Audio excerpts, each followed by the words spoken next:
Jace Denman for Flag Family Media. I'm here with Dragon head coach Steve Laqua. Coach, we'll start with last week. Rough outing against Wayne, but you guys battled till the end. I mean, you made it a one-score game in the fourth quarter. Just didn't have enough time to kind of come all the way back. But talk a little bit about that game, how it went, and then what you learned about your team, especially in that fourth quarter. You know, credit to Wayne. They did a great job getting out to a fantastic start, put us behind the 8-ball early. They did some great things offensively that got us out of some calls, had to make some adjustments. I think we ended up making good adjustments, but it was after they got us on a few things. Offensively, they kind of had our number all day. They did a great job creating pressure, did a great job with those linebackers, cover a lot of space. They took away a lot of the passing windows. We didn't play our best.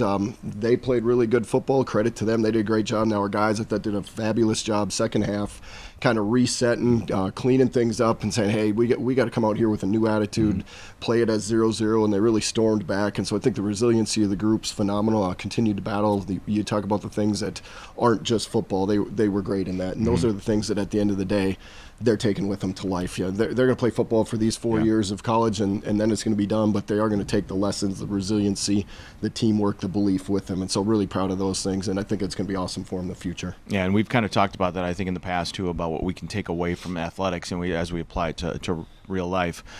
You talk about kind of last week, so I guess a question that maybe a lot of people have, how were they able to create that pressure with three guys up front? A lot of times they're able to do that with just those three down defensive linemen. Was that anything schematically, or does Wayne just have some dudes up front? They got a really good pass rushing crew. Those D linemen do a really great job, and when the backers are taking away space at such a fast, width, but also vertical space, now you have to hold on the ball a little bit longer. They got four DBs blanketing over top of that, so it squeezes the next window. So you've got it. They extend the time you have to get past the under coverage to the deep coverage. Well, in that time, they're able to win and cause some problems, and we didn't do a great job finding some underneath throws that could make things work.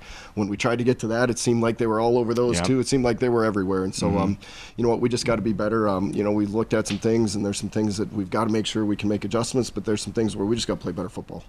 When you look at last week, then you had Gage set 2 more records. All-time receiving yardage leader in program history. He's now the all-time receptions leader in conference history. And then Jack, by the way, had another milestone himself, his 100th touchdown pass.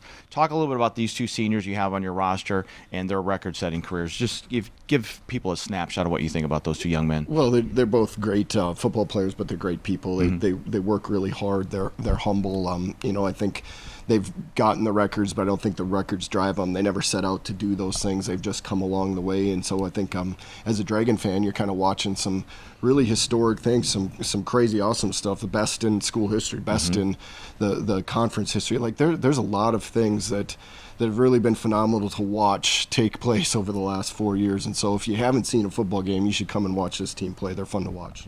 When it comes to guys like Jack and Gage and the records they're setting, the milestones they're achieving, just from an off-the-field aspect, does that help the recruiting process? Does that help getting more eyes on this program and opening some other players' eyes to potentially come here as Dragon athletes themselves? Well, could. There could be a piece of, other people can see that they can perform at a high level, maybe be able to compete nationally for records, conference-wise for records. But at the end of the day, the thing that we're trying to talk about in our program is what we're doing with the guys on the field and how it prepares them for the rest of life. And we are who we are. We don't try and be different things for different people. And so if it fits and you get the match right and the culture right, you know what? In a lot of cases, the football part will take care of itself. Yeah, and you guys have found a number of guys that fit the Dragon way, to say the least. All right, we look forward. Big road game in Duluth. Last year was just heart-stopping, to say the least. But you guys pulled out a victory last year against a ranked team. This year, same scenario. You go on the road against a highly ranked Duluth team. They're very good, undefeated on the season. What's it going to take to get a victory against the Duluth Bulldogs? Well, better start than last week for sure. We got to get that done, but we have to stop the run. They're a phenomenal run team. Quarterback adds that extra gap, that extra run element. And he's not taken down easily, so it can't be one guy making the tackle. You have to find a 2-on-1 situation. People always talk about winning your one-on-one matchups. Well, if we're in a lot of one-on-one matchups, we're not going to be very good. We got to get 2 people at least to the ball to be able to to get him down. And so kicking, we got to be solid in the special games. We got to steal first downs when people don't realize it. Fielding punts, figuring out ways that we can get the kickoff coverage down and stop them early.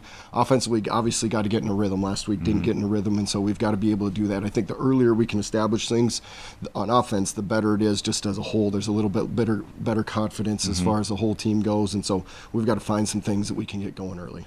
When you talk about that confidence and kind of wrap up then, when you talk about that, obviously if you have big plays on defense, if you have big plays on offense, that obviously gives the team a lot of confidence. So with last week then as an example, does that really not really change the mentality, but maybe obviously change the momentum when maybe the offense is not clicking on all cylinders when it comes out in that first quarter then? Yeah, certainly if there's not a belief that, A, we're going to score points, it's hard to believe you're going to win because we do have to score points. And when you're giving up points defensively, like, ooh, this is a bad combination. And so we have to show at least signs of life. Offensively, I think that was the thing. We didn't show many signs of life. We were 3 and out a bunch. We never really threatened things. It was just anything we got was kind of pulled out of a hat like a rabbit in a magic trick. And so when we're doing in the Winona game, we had some things that didn't work out early, but we were close. We were kind of in rhythm. It just didn't quite click. And so we've got to get to a point where it feels like we're in rhythm and things are going to happen. All right. Well, best of luck this week, Coach. James and I will be there for all the Dragon coverage on AM 1100 and 92.3 FM The Flag.